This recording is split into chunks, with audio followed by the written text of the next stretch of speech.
नमस्कार दोस्तों, मैं हूं आपका दोस्त अंबर। आपका इस राइज विथ SICS के ऑफिशियल यूट्यूब चैनल में बहुत बहुत स्वागत करता हूं।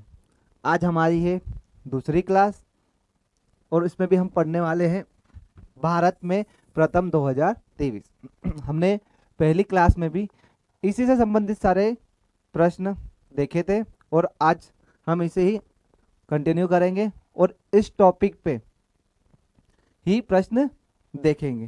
ठीक है, जिसने पहली क्लास नहीं देखी है वो जाके पहली क्लास भी देख लेना, क्योंकि उसमें जो प्रश्न है वो आपकी एग्जाम में ऐसे के ऐसे आ सकते हैं, तो उसे भी जाके देखिए, वो भी आपके लिए बहुत महत्वपूर्ण है और इसमें भी बहुत महत्वपूर्ण क्वेश्चन ही है। ठीक है, तो आइए हम शुरू करते हैं हमारी आज की दूसरी क्लास को। पहला क्वेश्चन है, शंकराचार्य जी की मूर्ति का अनावरण कहाँ किया गया है? ऑप्शन है तमिलनाडु, ओडिशा, मध्य प्रदेश या गुजरात के अंदर। तो इसका हमारा सही आंसर है मध्य प्रदेश।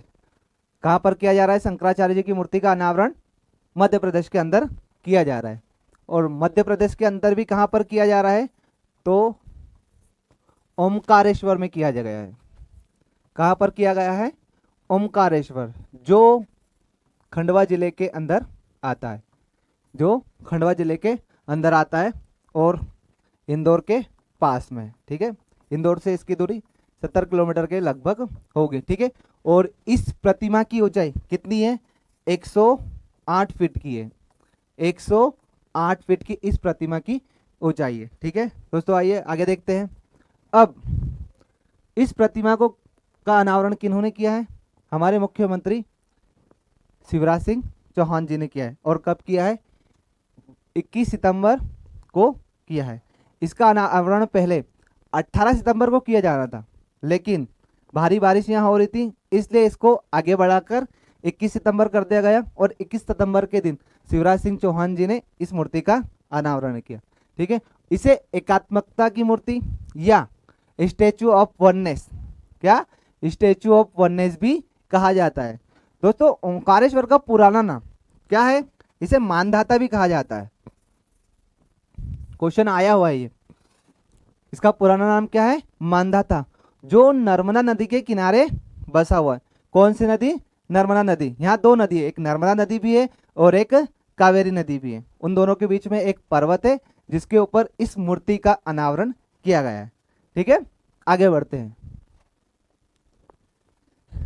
चंद्रयान 3 कब लॉन्च किया गया है? ऑप्शन है 14 जुलाई 2023 को, 19 जुलाई 2023 को, 24 जुलाई 2023 को या 27 जुलाई 2023 को। तो इसका आंसर है हमारा 14 जुलाई 2023 को लॉन्च कर किया गया है चंद्रयान 3। आगे देखते हैं।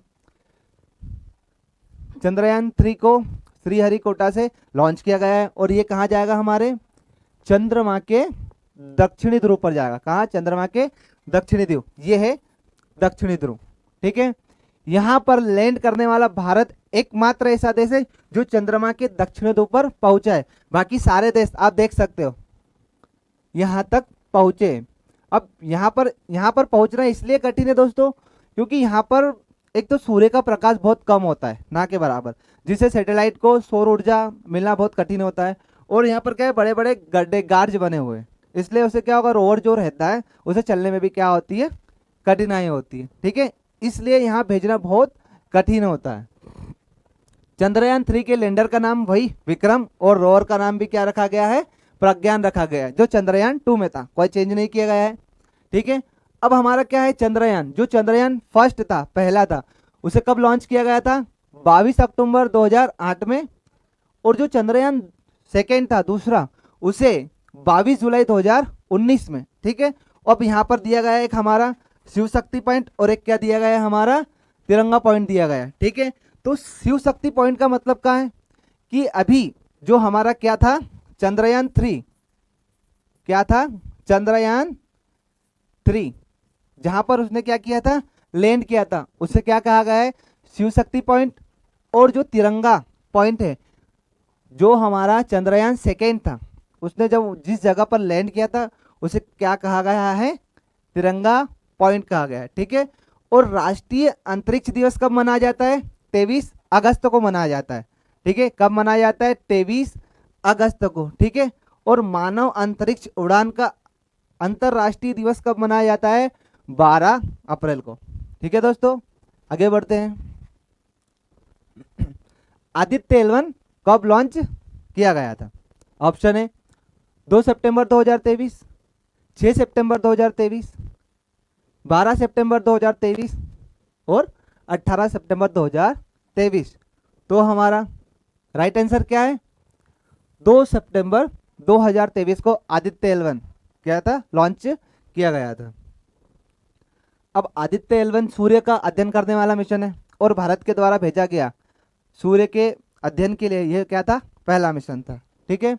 इसे वही श्रीहरिकोटा स्थित सतीश धवन अंतरिक्ष केंद्र से अंतरिक्ष यान से छोड़ा गया था, जो सूर्य और पृथ्वी के बीच लैग्रेंज बिंदु 1 है ना, कौन सा बिंदु, L1, जो आदित्य L1 लिखा हुआ है उस L1 का मतलब क्या होता है, लैग्रेंज बिंदु, लैग्रेंज पॉइंट में क्या होगा, स्थापित किया जाएगा, जो पृथ्वी से लगभग 15 लाख किलोमीटर दूर है।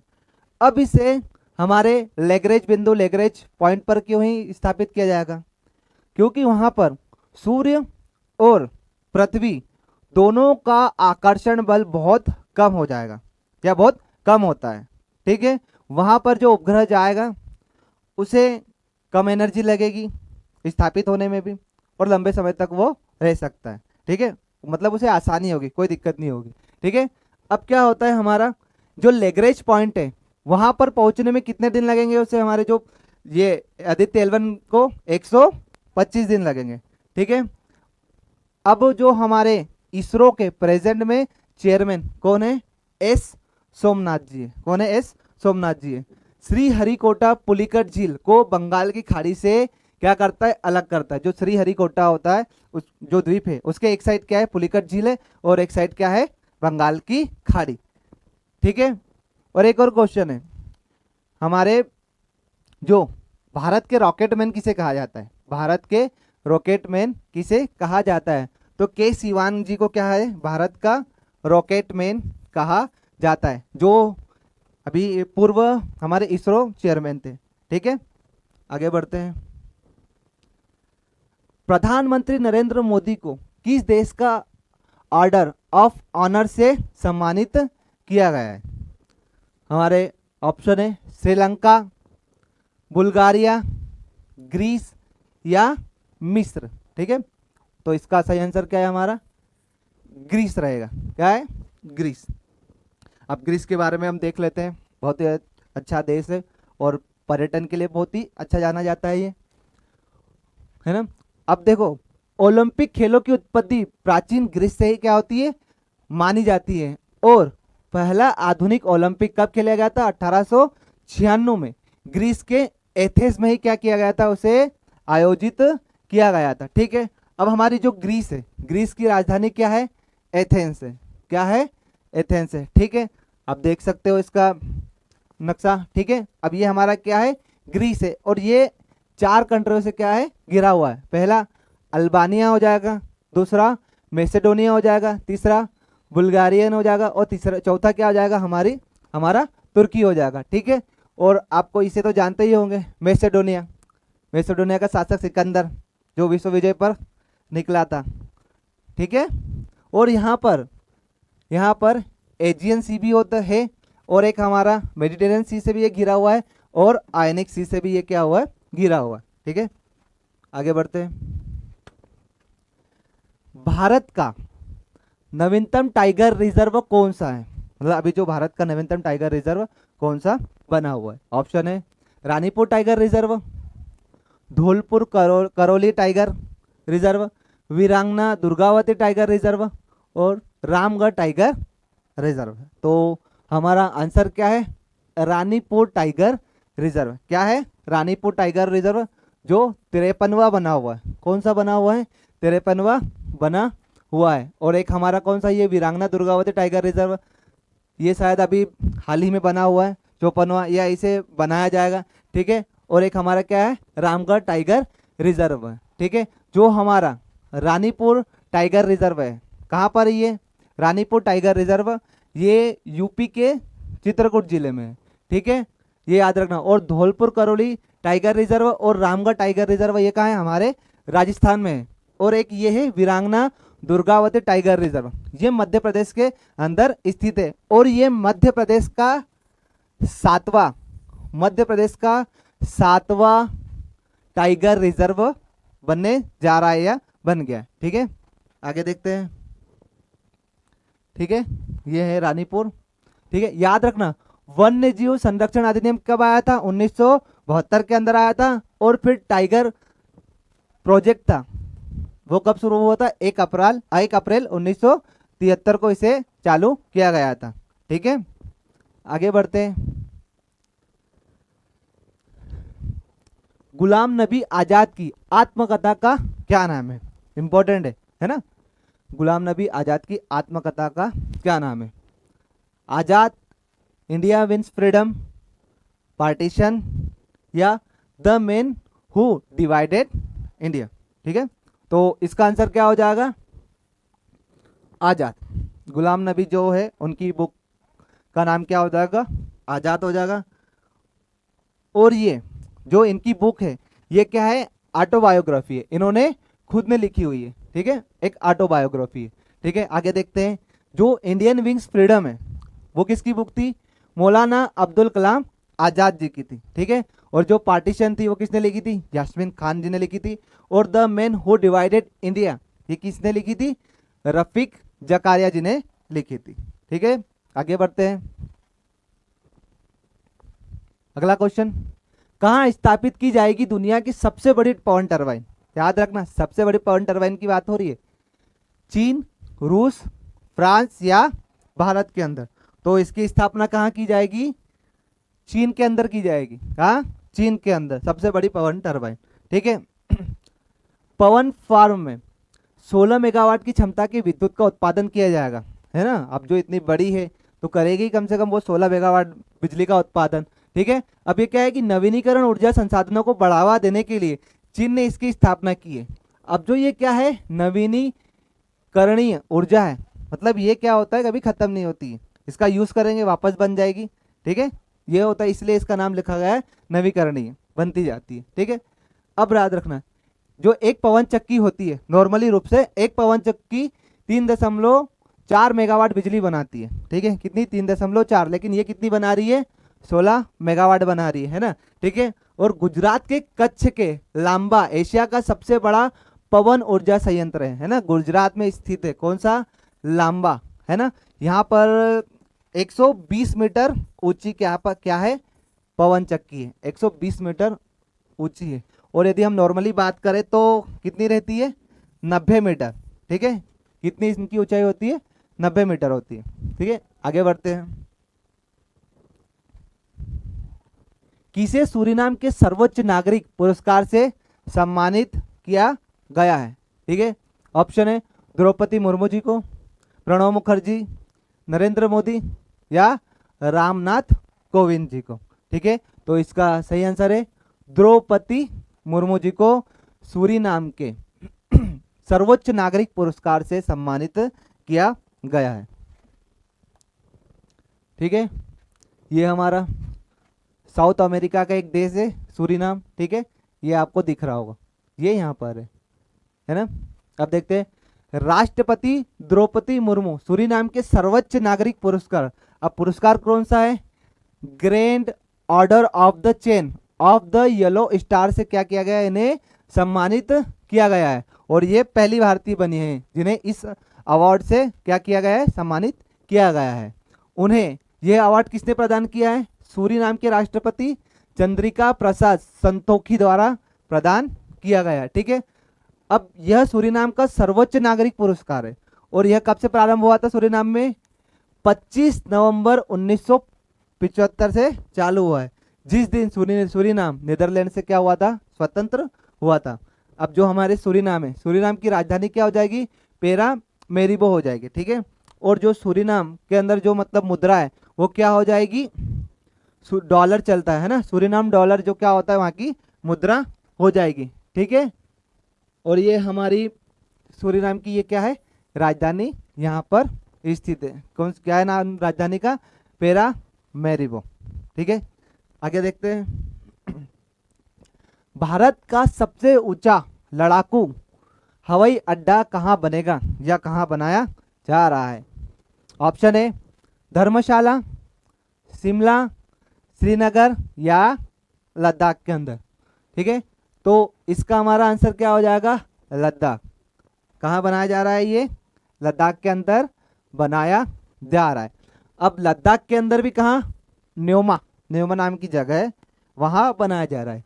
लद्दाख के न्योमा में दुनिया के सबसे ऊंचे लड़ाकू हवाई क्षेत्र का निर्माण किया जा रहा है। सीमा सड़क संगठन, सीमा सड़क संगठन जिसे हम क्या बोलते हैं, BRO द्वारा लद्दाख के न्योमा में दुनिया के सबसे ऊंचे लड़ाकू हवाई अड्डों का क्या किया जा रहा है, निर्माण किया जा रहा है। ठीक है, आगे बढ़ते हैं। हाल ही में किस देश से भारतीय वायुसेना को पहला C-295 MW परिवहन विमान मिला है? ऑप्शन है फ्रांस, स्पेन, इजराइल या US। तो हमारा सही आंसर क्या होगा, स्पेन से। कहां से मिला है हमें, स्पेन से C-295 MW। ठीक है, आप ये देख पा रहे हो C-295 MW।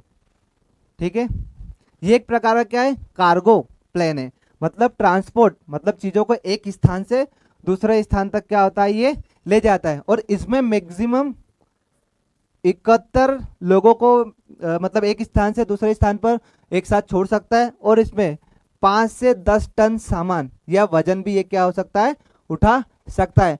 और ये लगातार बिना रुके 11 घंटे उड़ सकता है ना, बिना रुके 11 घंटे उड़ सकता है सतत रूप से। ठीक है, स्पेन से लिया गया है, इसे ट्रांसपोर्ट के लिए वही उपयोग में किया जाता है। ठीक है, और अभी तक जो ट्रांसपोर्ट के लिए जो प्लेन हमारे भारत में यूज किए जा रहे हैं आर्मी की तरफ, वो कौन सा है, एवरो। अब ये क्या आएगा हमारा C-295 MW जो हमारा प्लेन है, अब जो है एवरो को क्या कर देगा, वो रिप्लेस कर देगा। ठीक है, अभी ये टोटल कितने 56 मंगाए जा रहे हैं, कितने 56, जिसमें से 16 स्पेन पहले भेजेगा और 40 का निर्माण टाटा ग्रुप के साथ मिलकर किया जाएगा। ठीक है दोस्तों, आगे बढ़ते हैं। यूनेस्को की विश्व धरोहर सूची में शामिल भारतीय स्थल कौन सा है? ठीक है, ऑप्शन है शांति निकेतन, होयसल के पवित्र मंदिर समूह, सेकेंड है काकतीय रुद्रेश्वर रामप्पा मंदिर, फिर धोलावीरा एक हड़प्पा शहर, और एक हो जाएगा आपका ऑप्शन जयपुर। तो हमारा इसका आंसर क्या है, शांति निकेतन और होयसल के पवित्र मंदिर। हाल ही में इन्हें यूनेस्को की विश्व धरोहर में शामिल किया गया है। आगे बढ़ते हैं, ये शांति निकेतन और होयसल के पवित्र मंदिर, इन्हें शामिल किया गया है। अब हम बात करते हैं किसकी, शांति निकेतन की। तो क्या है, ये पश्चिम बंगाल के वीरभूम जिले में स्थित है। वर्ष 1913 में मतलब इसकी स्थापना है। ठीक है, वर्ष 1913 में रविंद्रनाथ टैगोर को गीतांजलि कविता के संग्रहण के लिए नोबेल पुरस्कार भी दिया गया था। और ये एशिया के पहले ऐसे व्यक्ति थे जिन्हें नोबेल पुरस्कार प्राप्त किया गया। ठीक है, 2 देशों के राष्ट्रगान, और जो रविंद्रनाथ टैगोर जी थे उन्होंने 2 देशों के राष्ट्रगान भी क्या किए थे, लिखे थे। एक भारत का लिखा था और एक किसका लिखा था, हमारे एक लिखा था बांग्लादेश का लिखा था। ठीक है, एक ये भारत और एक बांग्लादेश का। अब देखते हैं, जो होयसल के मंदिर है उनका निर्माण कब किया गया था, 12वीं से 13वीं शताब्दी के मध्य में इनका निर्माण किया गया था। ठीक है, और होयसल के पवित्र मंदिर समूह में कौन कौन से मंदिर समूह हैं, सम्मिलित है? एक बेलूर है, बेलूर के मंदिर हो जाएगा, फिर हलेबीड और सोमनाथपुरा में स्थित, मतलब कि देखो जो है हमारा होयसल के पवित्र मंदिर, मतलब ये एक मंदिर नहीं है, इसमें मतलब बहुत सारे मंदिरों को क्या है, समूह है, जिसके अंदर कौन कौन से मंदिर हमारे हैं, बेलूर के हैं और हेलेबिट के हैं, और एक सोमनाथपुरा के मंदिर भी इसके अंदर क्या है, शामिल है। ठीक है, आगे बढ़ते हैं। भारत के सर्वश्रेष्ठ पर्यटन गांव के रूप में किसे चुना गया है? पर्यटन गांव की बात चल रही है यहाँ पर, है ना। ऑप्शन है अस्का, सांची, अरवल और हो जाएगा हमारा किरीटेश्वरी, है ना। तो हमारा आंसर क्या हो जाएगा? किरीटेश्वरी हो जाएगा, जिसे भारत के सर्वश्रेष्ठ पर्यटन गांव के रूप में चुना गया। ठीक है, ये हो जाएगा। यह गांव पश्चिम बंगाल के मुर्शिदाबाद जिले में स्थित है। पश्चिम बंगाल में, और कौन से जिले में? मुर्शिदाबाद। किरीटेश्वरी मंदिर गांव के प्रमुख आकर्षण केंद्र है, और ये क्या है? हमारा जो 51 शक्तिपीठ है हमारे देश में, उनमें से ये एक है। ठीक है, आगे बढ़ते हैं। पहली ग्रीन हाइड्रोजन फ्यूल सेल बस कहाँ चलाई जाएगी, है ना। ऑप्शन है दिल्ली, मुंबई, बेंगलुरु या चेन्नई में। ठीक है, तो इसका सही उत्तर क्या है? ये दिल्ली में, है ना। ग्रीन हाउस फ्यूल सेल बस पहले कहाँ चलाई जाएगी? दिल्ली के अंदर चलाई जा रही है। ये देख सकते हो इसकी फोटो। ठीक है, केंद्रीय पेट्रोलियम मिनिस्टर हरदीप सिंह पुरी ने दिल्ली के कर्तव्य पथ पर देश की पहली ग्रीन हाइड्रोजन फ्यूल सेल बस को इन्होंने हरी झंडी दिखाई है, मतलब इसकी सेवा चालू की है। अब इसमें कौन कौन सम्मिलित है? इंडियन ऑयल कॉरपोरेशन ने टाटा मोटर्स के साथ मिलकर ग्रीन हाइड्रोजन फ्यूल सेल बस प्रोजेक्ट पर काम करना शुरू किया गया है। यहाँ याद रखना, है ना। एक इंडियन ऑयल कॉरपोरेशन है और एक क्या है? टाटा मोटर्स। उनके साथ मिलकर इस प्रोजेक्ट पर क्या हो रहा है? काम किया जा रहा है। ठीक है, आगे बढ़ते हैं। किस एशियाई देश ने अपनी पहली घरेलू निर्मित पनडुब्बी को परीक्षण के लिए लॉन्च किया गया है ना। पनडुब्बी की बात हो रही है। ऑप्शन है ताइवान, चीन, श्रीलंका या पाकिस्तान। तो हमारा सही उत्तर क्या है? ताइवान। ताइवान ने अपनी पहली पनडुब्बी को भैया परीक्षण के लिए पानी में उतारा है। ठीक है, ताइवान हो जाएगा। ताइवान ने पहली घरेलू निर्मित पनडुब्बी लॉन्च की है, जिसका नाम क्या है? हाईकून है। अब इसमें क्या होगा कि इससे ताइवान की जो क्या है, जो ताइवान की सेना है उनकी ताकत और मजबूत हो गई है। ठीक है, क्योंकि ये एक हथियारों से लैस पनडुब्बी है। ठीक है, ये देख सकते हो आप इसकी फोटो। आगे बढ़ते हैं। देश के पहले कार्टोग्राफी संग्रहालय की स्थापना कहाँ की गई है? कार्टोग्राफी संग्रहालय की बात हो रही है यहाँ पर। ठीक है, ऑप्शन है मसूरी, शिमला, श्रीनगर या लद्दाख। ठीक है, तो इसका सही आंसर क्या होगा हमारा? इसकी शुरुआत कहाँ की जा रही है? मसूरी के अंदर। ठीक है, देश का पहला कार्टोग्राफी संग्रहालय मसूरी। उत्तराखंड के पर्यटन और सांस्कृतिक मंत्री सतपाल महाराज ने विश्व पर्यटन दिवस के अवसर पर उत्तराखंड के मसूरी के सुरगम्य शहर जॉर्ज एवरेस्ट कार्टोग्राफी संग्रहालय का क्या किया? उद्घाटन। नाम क्या है? George Everest. ठीक है, अब कार्टोग्राफी होती क्या है ना, तो वो देखते हैं। कार्टोग्राफी नक्शे की खोज और बनाने के बारे में, मतलब इसमें क्या किया था? नक्शे की खोज या नक्शे को बनाया जाता है, या नक्शे से संबंधित जितनी भी सारी मतलब मतलब नक्शे को पढ़ना, जितनी भी सारी चीजें हैं इसके अंदर सारी चीजें क्या होती है? सिखाई जाती है। यह वास्तविक या काल्पनिक स्थानों को दिखाने के लिए एक विज्ञान है, एक क्या है? कला है, और तकनीकी कौशल का उपयोग करता है, जो हमें यह समझने में मदद करता है कि चीजें कहाँ स्थित है। मतलब मैप पढ़ने की एक बोल सकते हो कि मैप पढ़ने के बारे में हमें ये बताता है, सिखाता है। ठीक है, अब क्या है? जॉर्ज एवरेस्ट एस्टेट में एक क्या है? हेलीपैड भी क्या हो रहा है? बनाया गया है ना। ठीक है, और जिसका नाम क्या रखा गया है?